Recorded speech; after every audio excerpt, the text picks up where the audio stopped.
Hello again from the Iowa Capitol. Tuesday night, the House Education Committee passed its version of Education Reform Bill.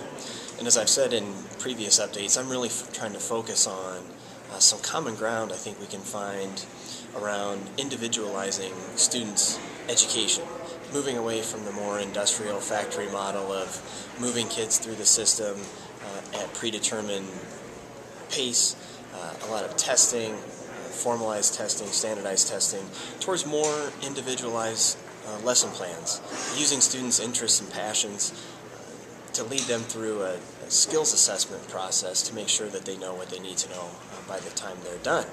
And I'm happy to report that language I've been working on with a number of educators and experts on individualized learning was included in the House Education Bill yesterday evening.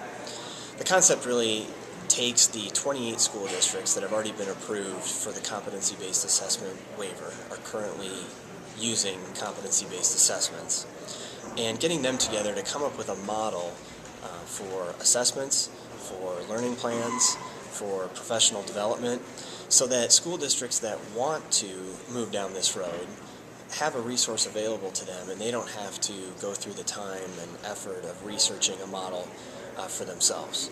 So I'm excited to see that part move forward, and I look forward to working with legislators both in the House and the Senate to have that become part of the final version. The second half of the education improvement discussion really revolves around the financial resources that we're willing to put into our education system.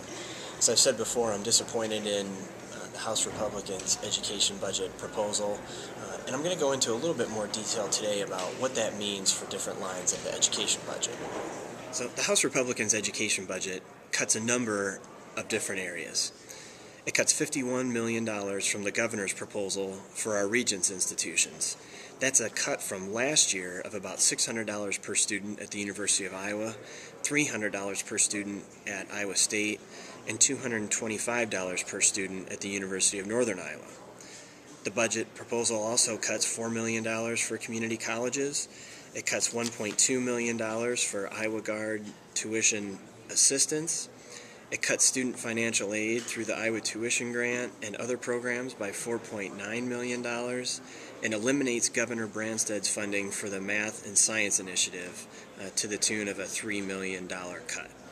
We need both pieces of the puzzle. We need policy reform, but we also have to be willing to commit the financial resources for our educational institutions to implement that reform, to be flexible, to be innovative, to think outside the box.